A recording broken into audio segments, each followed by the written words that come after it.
what I was suggesting, Laura, is that in these interviews, we're likely to take kind of a chronological approach to it, like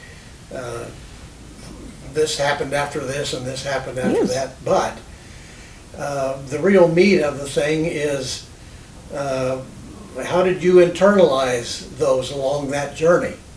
And so we'll be visiting about that as well. And so this is Laura Reschke, a longtime resident of Hotchkiss and perhaps the most beloved music instructor and the provider of music in the valley. We've got, I could profess that Laura over the years has played for 428 funerals. That was from 1983 to 2000, for 40 weddings, for 190 funerals from 2001 to 2015, and 10 weddings during that period of time. And then for 12 viewings for the celebration of life for people in 1998. So she has been a busy girl, and she has touched the life of so many people in our community, either celebrating weddings or honoring people as they pass on. And so with that as a backdrop, Laura, the theme that I mentioned in our conversation is, we're calling it a sense of place. A sense of place. And kind of the backdrop of that is that nobody possesses a place until the place possesses them. True. Yeah? Sounds good. Yes, yes. But you have possessed a place, and I suspect it's largely because it possessed you in some way along the way. So let's start with how you possessed this place. All right. When did you arrive in Hotchkiss? We arrived in 1963, the third day of March, and it was one of the coldest winters you'd had. And we came with a U-Haul and 6 youngsters that were between 5 and 11. And we had been living in Denver since my husband had been reserve and called into active or into duty at Laurie Field during the Korean thing in '51. That's why we came from Oklahoma. Very likely we'd still be down there if it hadn't have been for that. But he was a gunnery instructor for 1 year during that, and we liked Colorado. And we just kind of forgot to go back to Oklahoma. Some of the relatives didn't really understand that, but it worked. And then later on, David was working mail on the train between Denver and Green River. And he saw all that fruit around Grand Junction. And he said, you know, our kids would be healthier if we got out of the city. And we'll just see about a place. And so we bought one of the oldest houses I'd ever seen in my life, 2 miles out from Hotchkiss. And we thought we'd build a new house sometime. Well, before long, we decided we might not be building a house quickly, but we got that all cleaned up and painted up, and we were very comfortable. And then when the children were all in high school and junior high, they were driving me nuts because this one had a practice 10 or an hour after she got off the bus, and somebody else had something else to do in 2 hours. And I hurriedly got some supper for somebody that needed a truck trip to Hotchkiss quick. And we had a cow, and it wouldn't come in the barn for me to milk. And David was back over working to to kind of help get us a tractor and things that we needed. And two of the kids didn't like real milk, as they called it. They wanted it out of a carton. And various things said, we're not really farmers. Now, they loved having a goat, and the pig had little pigs under the house because there was a big hole. And, you know, various things were good for the kids. And a huge tree that Luke climbed, and Glenn was one of the boys. Mr. Decker across the highway would call me and say, Laura, get that boy out of that tree. He's going to break his neck. And I say, well, he's part monkey. He climbs pretty well. Anyway, we had luck.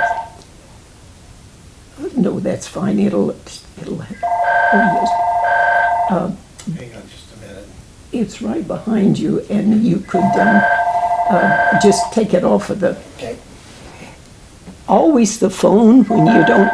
No, it's right there. Just push the button, and then they can hear this conversation. And always the phone rings at a delightful time. That's what makes life fun these days. Sorry about that. Well, we got this house then. And by that being next to the road, we got this free and clear. And you don't do that often. Yeah. And but it mainly we just wanted the children in a better spot. And I had been playing for church all my life then. Let's see, I was 31 when we came here. My birth date is 10/20/30. Now you can't beat that with a stick. But my husband's was 2/22/22, which was pretty good too. But anyway, now I lost my train So of... let me ask a question. You mentioned Dale Decker Yes. and the Decker place, which is out about 2 miles out on Rogers Mesa. Uh-huh. And you were right across the road? Just a little bit past it. Uh-huh. It was partly wood, partly log, partly kind of a stucco, and just was real old, and had 5 acres of apples. Okay. Oh. The Wilson family somehow had it, and it had been empty for years. And a doctor, not any of our doctors here, had owned it and wanted to get rid of it. And so we got a good deal on it, but it just worked out good. But anyway, I had always played, but I didn't have that many occasions to in Denver because I didn't know the organizations and the different groups other than my church. Mm-hmm. You know, that was the main thing I played for.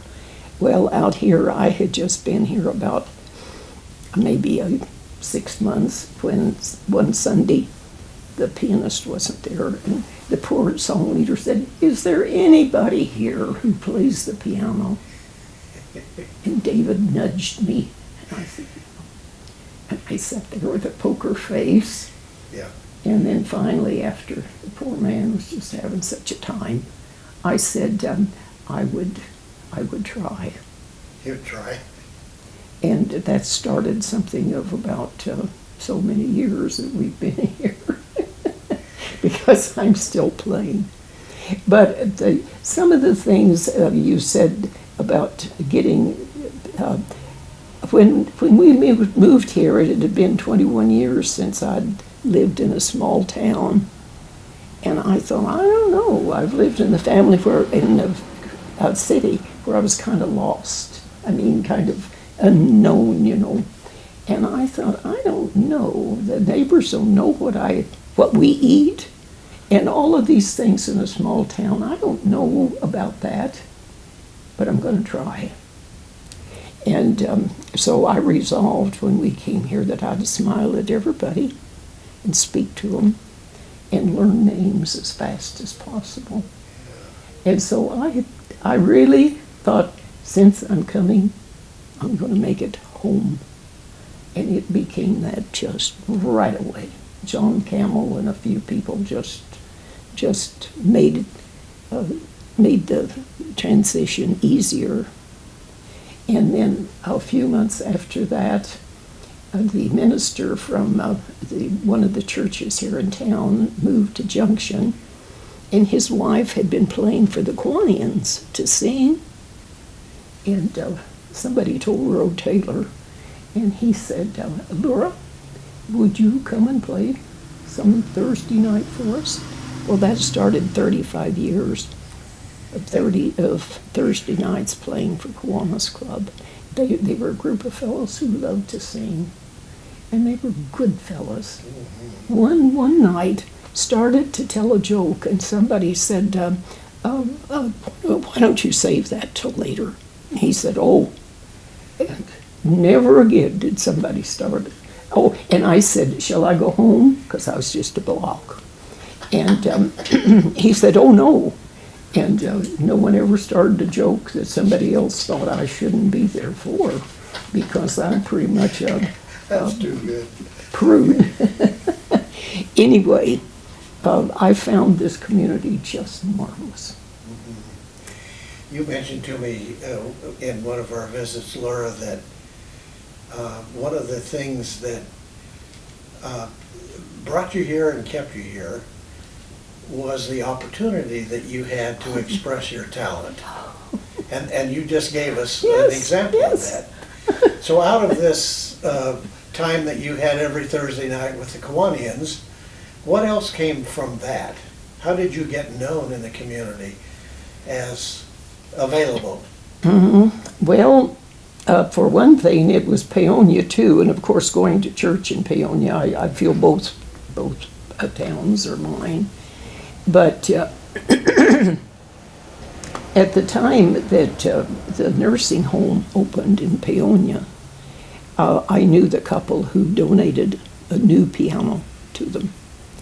And another woman and I said, well, we'll talk to the high-ups about maybe entertaining. And we started that in '82. And I played there and retired after 35 years. How did you get started in music? I was, well, to back up just a little, my mom played the piano some. She had a hymn book, and she played some and played at church. And when my dad had roamed around for a lot of years, he didn't marry until he was 39. She was 21. And he didn't like piano because he had had twin sisters, and one would sit and giggle while the other ran scales. And then that one would go giggle in the chair while this one ran scales. And he thought that's all you did with the piano. And so when my mom married him, he got her a Victrola. Just broke her heart that she didn't have her piano. And I don't know, it just always, when I first saw one, I saw those notes and depressed, and you hear this music, just fascinated me. And my mother had a big family too. There were 6 of us. I was number 5. And she heated water in a broiler. Do you know what that is? Oval tin. And it sat under a shelf in the pantry. And on Wash Day or Saturday, when we all got our baths in a round one, in order that you were, well, anyway, that was an old story. We got a bath Saturday night. Now, it might have had a few people in it before, but you got it.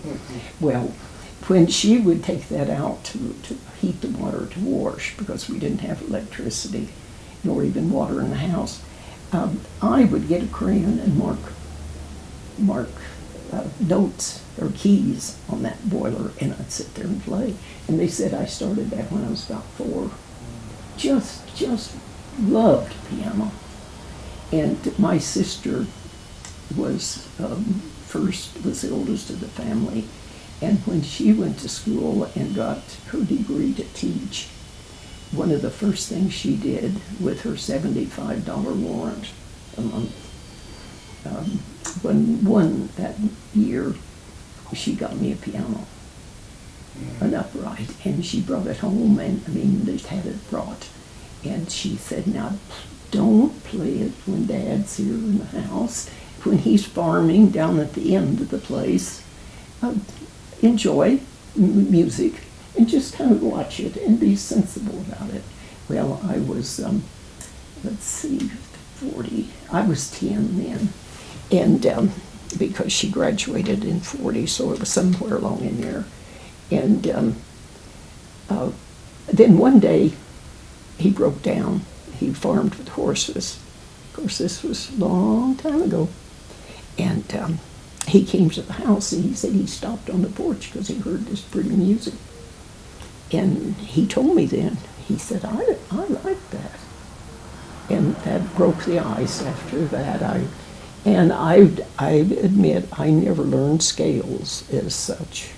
That wasn't what I practiced, because Mom's hymn book, I learned what the notes were, and a lot of it was just the love of it, just the actual love of it. That whatever I don't know, I doodle and keep going and love it. So, did you excel? Let's pause there for a moment and let the clock ring through and enjoy it. It's right here, just this. Oh, that's okay. Hit it. That's this one. It's 5 minutes.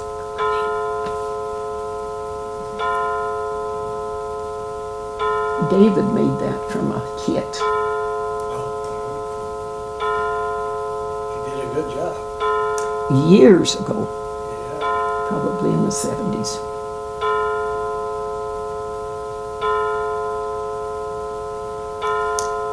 And then there's another one that'll go in a minute, strike any minute, and it's, watch this one if you haven't turned it back on. Or, So I was beyond your early years that you were talking about. This was in Oklahoma, as I understand it. So that's a 12 o'clock signal too. yes, and it's interesting to watch if you want to just watch it for a minute. Uh-huh. See, the little guys went up and Oh yeah. they have their duty.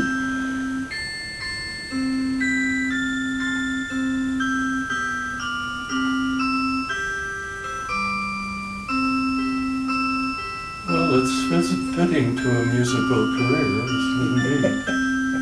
Yes, we love to have the grands sit on the back of the couch and watch that one because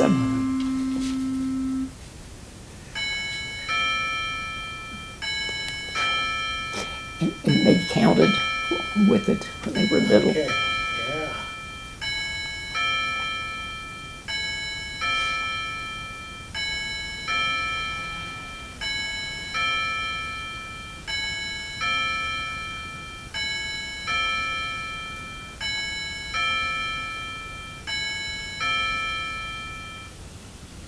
And then they go home.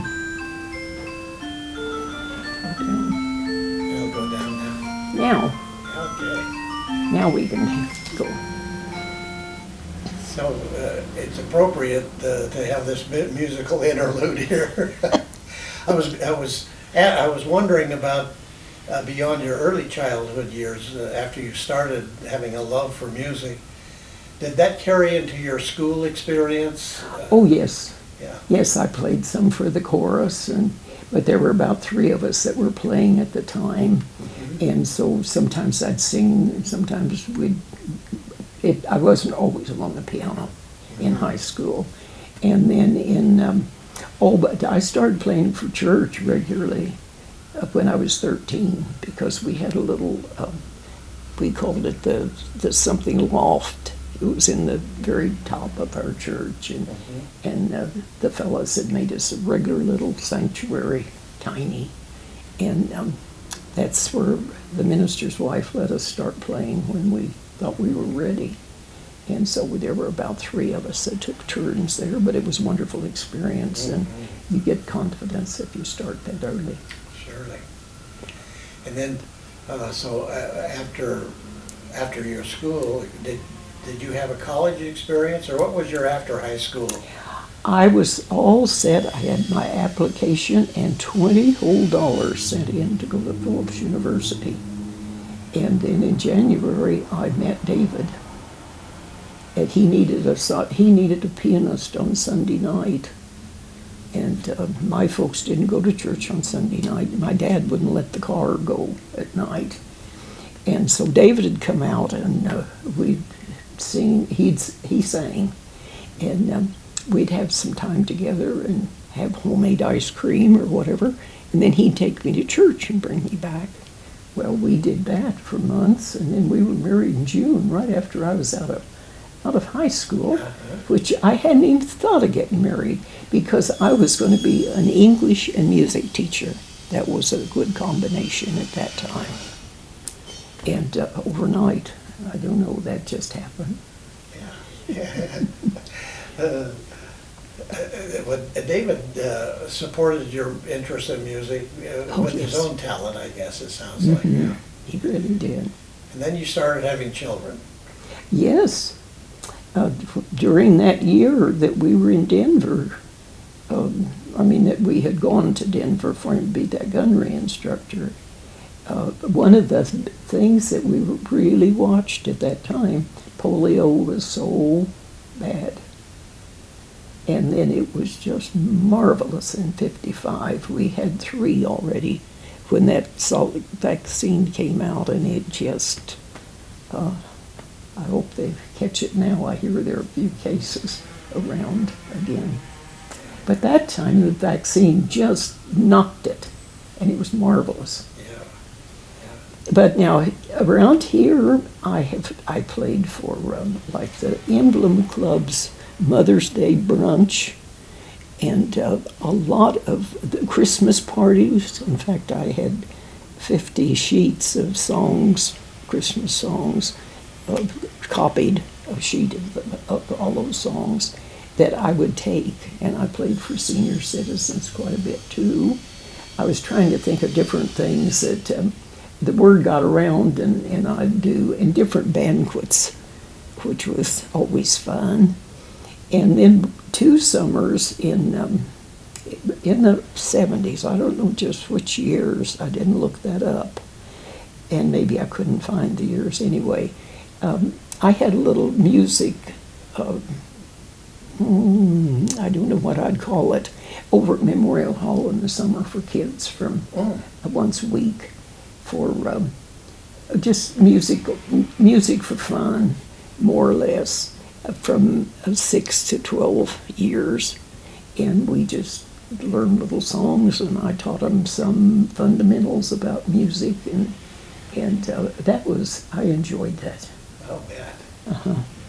And I enjoyed the nursing home too, because I worked with them, I talked to them, I asked them, I really like the show tunes, like from Oklahoma, since I'm from there, and Sound of Music and some of those.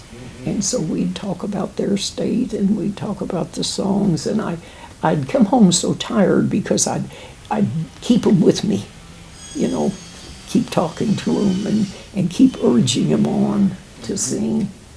And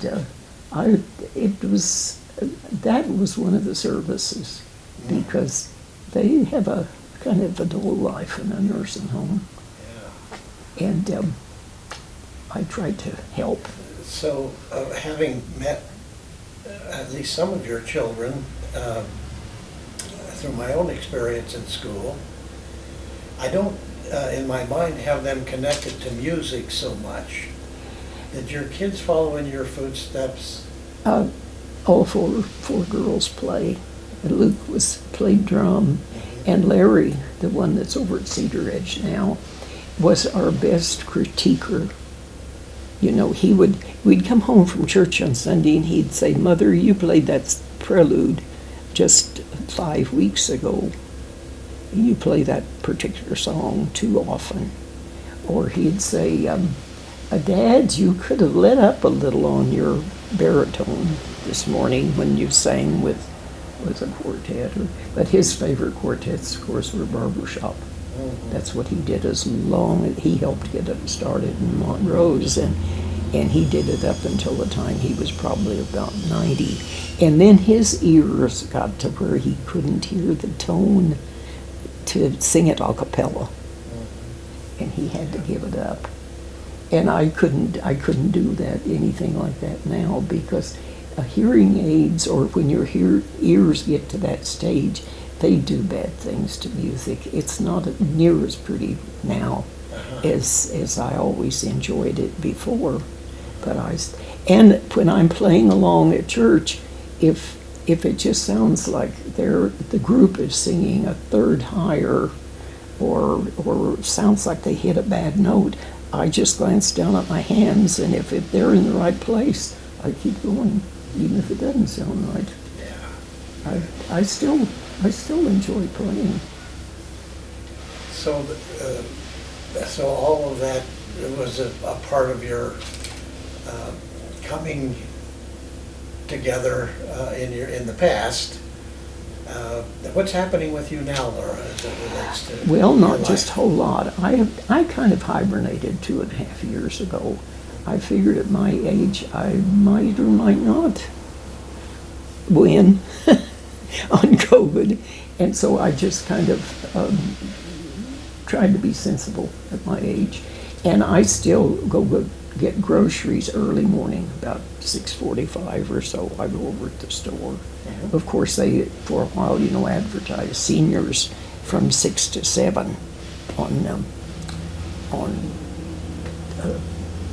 it would be a good time for them to come.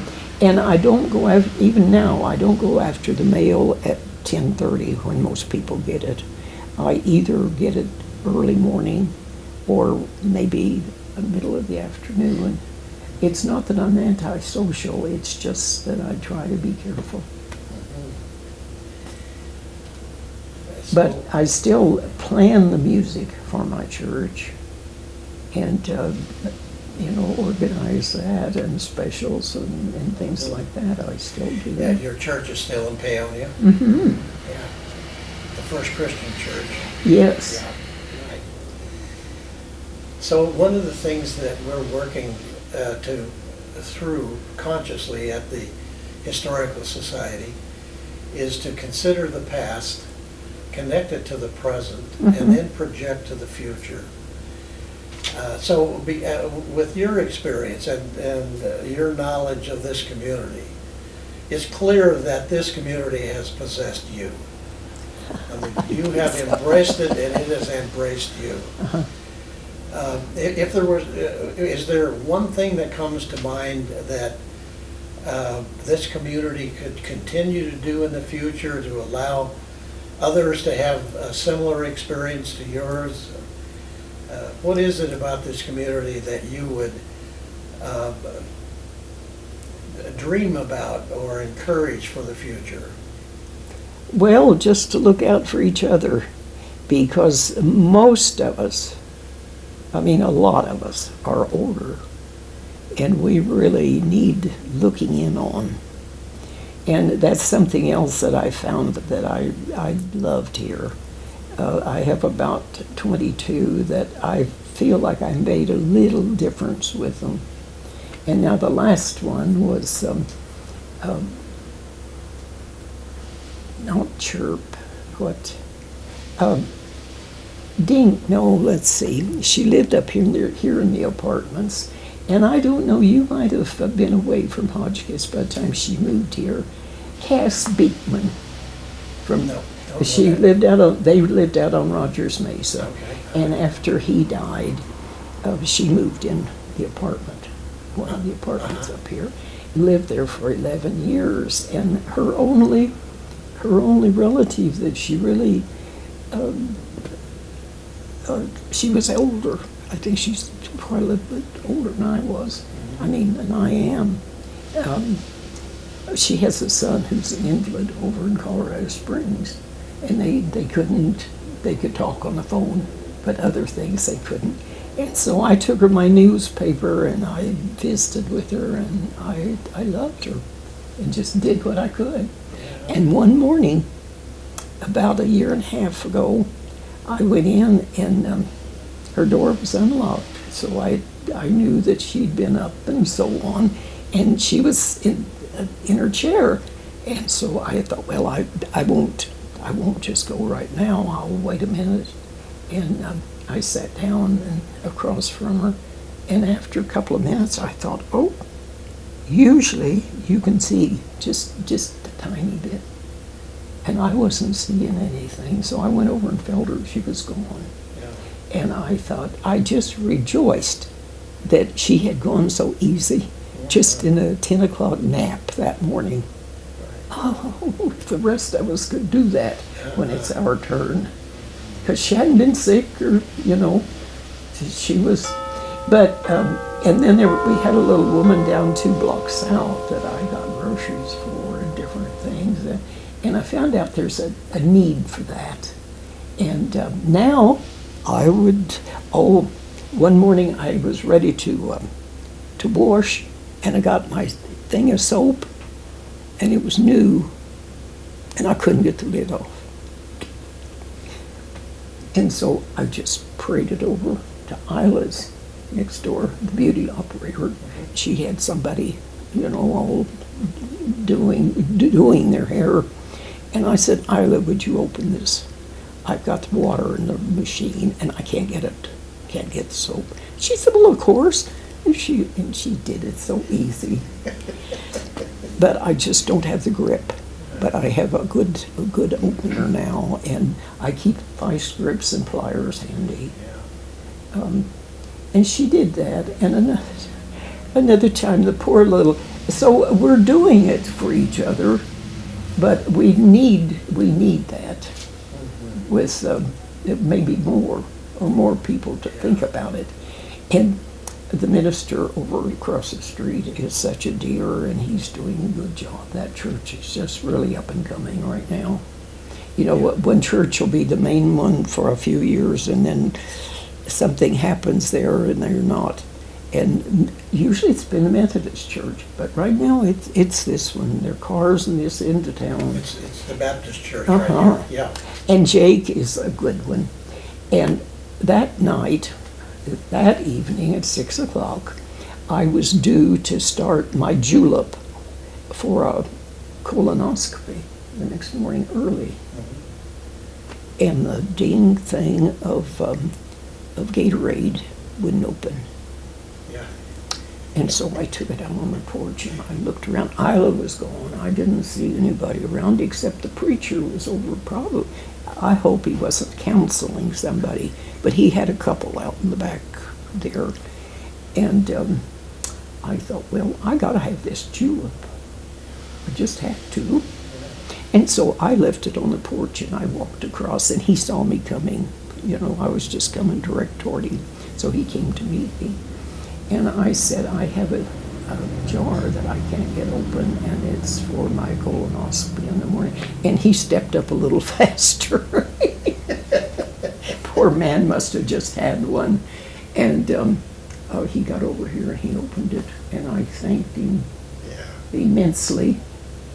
But there are just times that whoever, and even the ones that aren't old, just need a neighbor. I love that. Oh. And Valera Smith, you remember Valera? I do. Now, she was one of the first ones that she never had driven.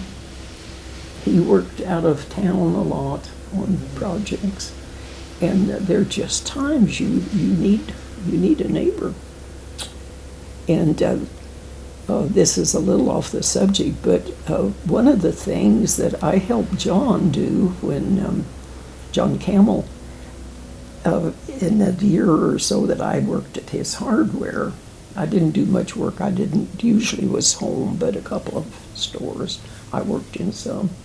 We developed the idea of a merchant. Now, how did we word that? Merchant show or something. Anyway, before he knew that people went to Delta or Junction or Montrose to shop. You can't control where people shop, but he suggested that, and this would have been back sometime after '66, because I think I worked from a couple of years after that. Over at Memorial Hall, the Saturday before Thanksgiving, we started what they're still carrying on now.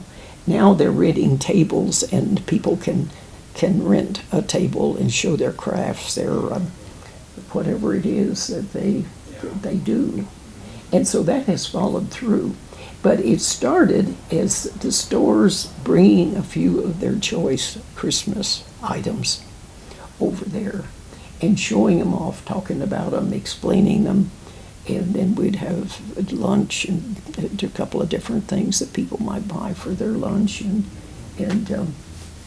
just friendliness to try to get people to shop at home better.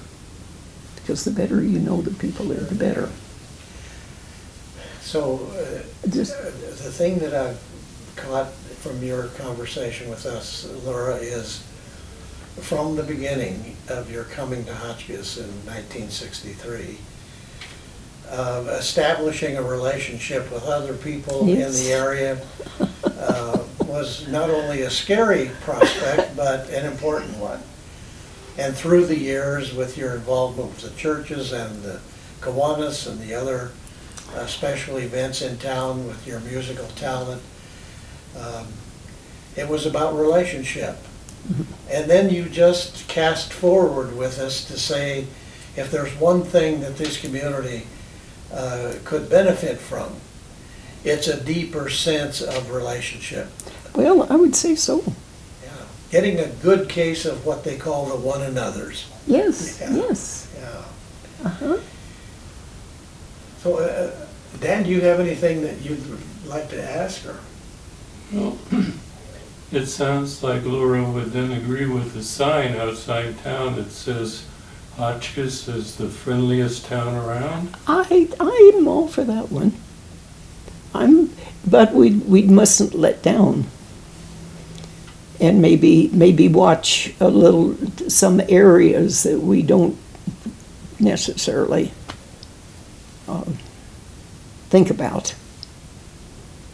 You mean there are unfriendly people in town? Well, maybe there aren't. I would say there weren't. Yeah. And I still speak to people at the post office right now. There are lots of people in town I don't know because I haven't worked in the public in the last 5 years. Yeah.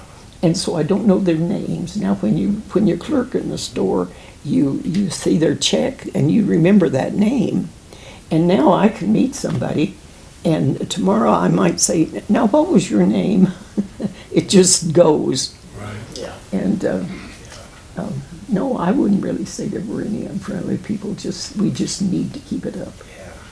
Well, for my own perspective, I came back here and have been here for 6 years, but it was the Hotchkiss Crawford Historical Yes, Society yes. that got me kind of reintegrated, Yes. and to meet people like you. Well, and I used to go to the times that they'd have a speaker that told of how Hotchkiss, some of the people that came here first. I went to all of those, and I haven't done anything for them. Now, I did go down a couple of years ago and ask whoever was in there, I think it was Marilyn, if you thought of a thing, a little cabinet or something of music, because I've got music in this house that won't quit. And I have 3 copies of some things. And I have a few of the big sheets, and I'd be glad to work with something that would just portray the music in this town. And now even at those merchant shows, we would have different little bands or different ones. We had music all day. And I don't know whether they do now or not. I haven't been over for 2.5 years on that Saturday before Thanksgiving. Yeah. Have you been to one of those I lately? just wrote myself a note here, and we'll follow up on that thought. Hmm. And then I thought of something else I played and that I really miss, but it probably just wouldn't work now, would be the hymn sings, because the churches would get together maybe on the fifth Sunday afternoon or something of the sort. And, I'd love to play one more revival or something where I could just really, trumpet.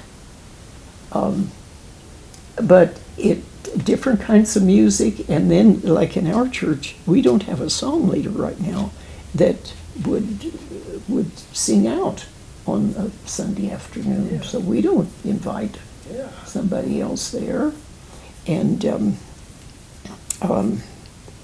but and then different kinds of songs that people like.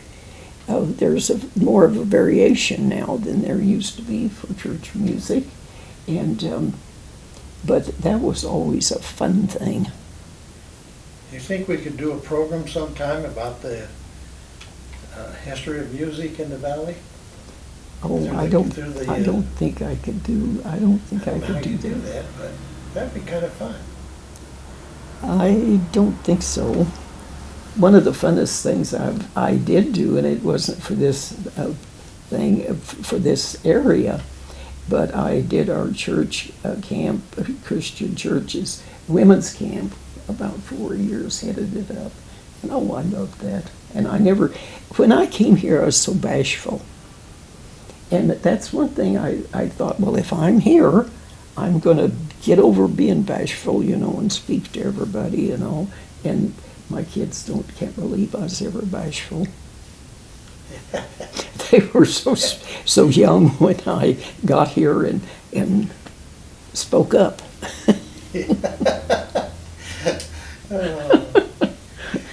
Well, Laura, you mentioned that people have recognized your love for music and your gift for it, and your willingness to share it with others. And you've laid out a number of maybe plaques that have honored you, and people have said nice things about you. And we'd like to take a look at those with you and just kind of celebrate, really, Yes, this journey you've been on. I'd be glad to share them. I don't know, just maybe it was when I had my brain tumor in '87. It was benign. But the neighbors next door, an older couple, helped my daughters redo my bedroom while I was in the hospital. And they suggested that I ought to have those plaques on the wall. And so I did. But they did my bedroom in green and yellow, because Mother Reschke had crocheted a beautiful bedspread when David was in the service. In Gone with the Wind, the gal had finally got home, and her everything was ruined. And she said, "I'll never be poor again, and I'll never leave this place."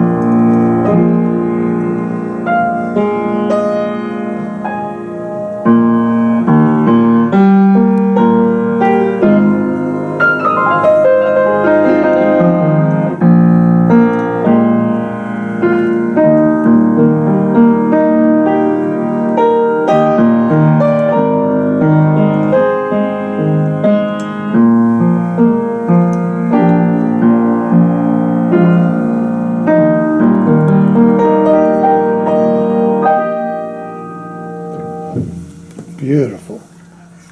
Wonderful.